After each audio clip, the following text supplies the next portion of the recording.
with everything that happened leading into what was going to be the fight against TJ, then it wasn't going to be the fight with TJ with the whole Dillashaw situation, do you feel like you were never able to really get a fair shake at promoting this fight because there was expectations for another fight, and then Dana was kind of like poo-pooing the fight between you and DJ, you know what I mean?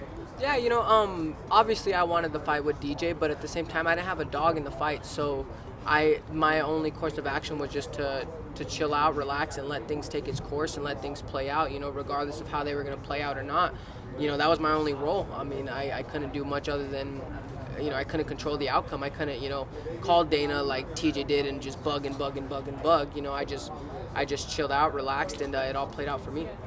With DJ, he was kind of standing up for the division in a sense. He was saying, I want to fight the guys who have been in the division, they've worked their way up the rankings fair and square, rather than someone who's kind of carpet bagging for another division. Did you appreciate him doing that? Yeah, you know, it was two things. I did appreciate him doing that.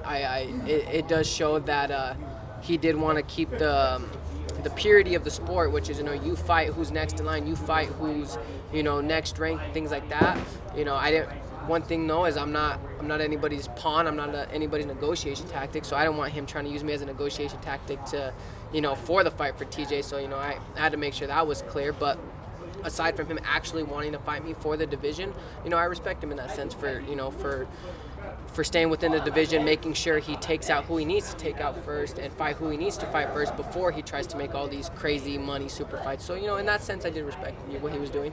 When you see, and maybe you're not focusing all that much on the Mayweather-McGregor circus that's going on, but McGregor is incredibly confident. He's confident against the guy who's never lost in boxing, who's like this unbeatable champion in boxing. You're kind of going up against someone that people feel is like this unbeatable flyweight champion right now. Mm-hmm. Can you take anything from McGregor's confidence and his self-belief in a sense? I can and I can't. I mean, because there's only one McGregor, and you know he's a unique character. But to be truly honest, I've never been that kind of that kind of person. I don't need to shout and roar and, you know, throw all this confidence out there, because to be truly honest, a lot of times it's false confidence.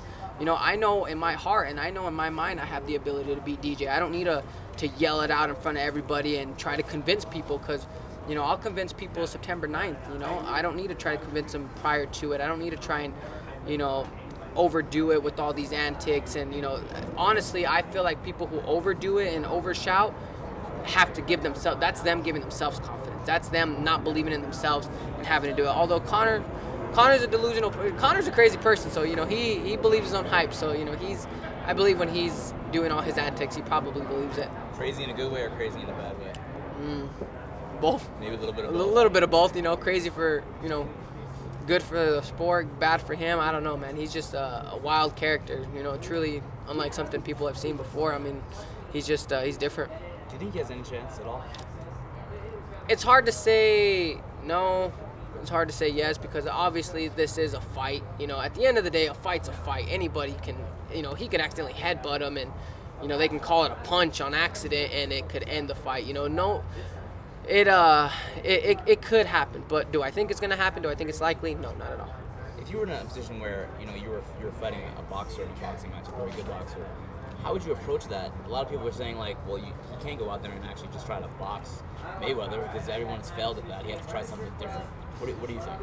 I think actually trying something different is the only little advantage that he has. I think if he can throw off the unorthodox movement of a straight boxer, I think that's the only thing that can give Mayweather problems, is bouncing around like an MMA fighter, you know, cutting angles, like, you know, doing his dancing tactics, whatever he needs to do, because, you know, boxing's a very still sport. There's not a lot of movement, not a lot of, like, you know, flashiness, you know, other than guys coming up like Lomachenko and people like that.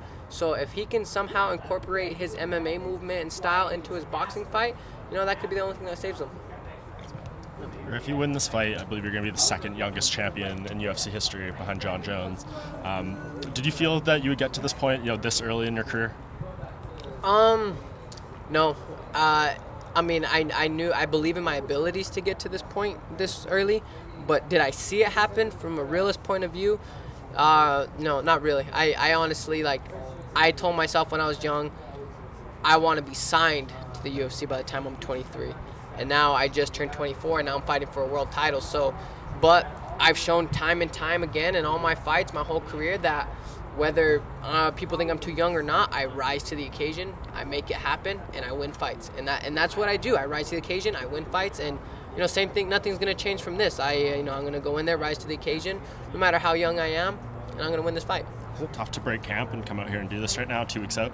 No, not really. This is nice little getaway. Camp could be really hectic. Camp could be tiring. A lot of hours going to camp. So things like this are actually like a nice little getaway. From getting your mind off of camp and doing what you need to do to sell your fight. So things like this are pretty easy, especially when it's just a real quick thing. Real simple 1-day trips. Yeah, you were talking earlier about Connor's confidence and what you can take away positive and negative from that. Can you identify a turning point for you, like where you really knew you could beat Demetrious Johnson, just not feel it, you knew it? Mentally, I just knew it, man. Really, I just knew it. Not only that, after watching some of his previous fights, seeing how he is evolving, getting into his older years, coming towards the end of his career, I just know that I can do it, especially after his last few fights. I just know I could be the guy to do it. Do you see him slowing down or something? Yeah, why not? He's old. He's older. For the sport, he's getting old. Especially as long as his title reigns has been. He's never been in any crazy wars, but people don't realize that you don't have to be in a war for to be getting taxed on your body and stuff like that. Training camp does enough of it.